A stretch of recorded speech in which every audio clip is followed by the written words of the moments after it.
نتائج الأوائل. بس قبل بدي أعمل تليفون صغير إذا بتسمحوا لحتى نشوف مين الطالب أو الطالبة اللي فازوا بالمرتبة الأولى. وين اللائحة؟ عم نتابع هلا معنا يمكن. ألو مرحبا. الو بقدر احكي مع يارا توني الزغبي؟ اي نعم. حضرتك يارا؟ الو ايه الو مرحبا. مرحبا. انت يارا توني الزغبي؟ مزبوط. انت باي مدرسة؟ مدرسة بزيزة الرسمية. مدرسة بزيزة الرسمية. نعم. الطالبة الأولى على مستوى لبنان يارا توني الزغبي. ألف مبروك.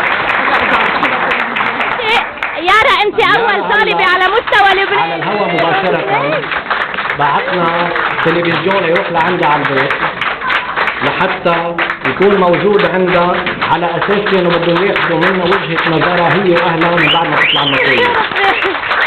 هلا انا عندي ما بعرف شو عم بشوف العالم على التلفزيون، انما حبيت بلغك انا يارا على الهواء مباشرة لعدة اسباب. اول شيء النتيجة اللي حصلت عليها هي 19.21%.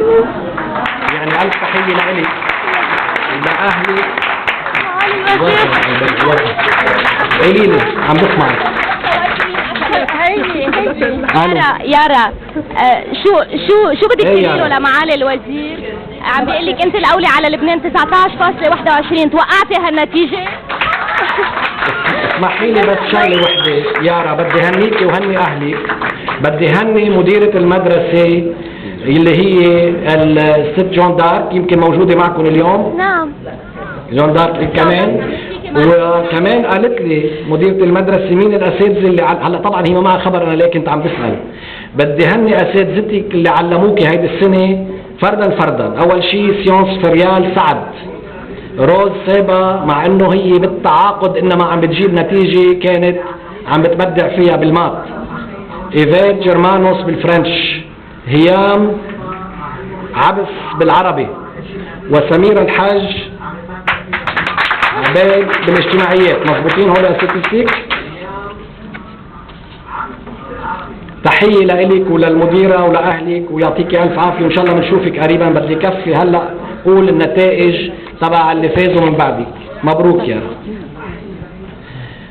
اللي بدي اقوله هلا من بعد ما بلغناها ليارا على الهواء لعدة اسباب. اولا لتضل الثقة عالية بالمدرسة الرسمية، لاقول انه هالطالبة اللي طلعت الاولى تخرجت من المدرسة الرسمية وطلعت الاولى على لبنان.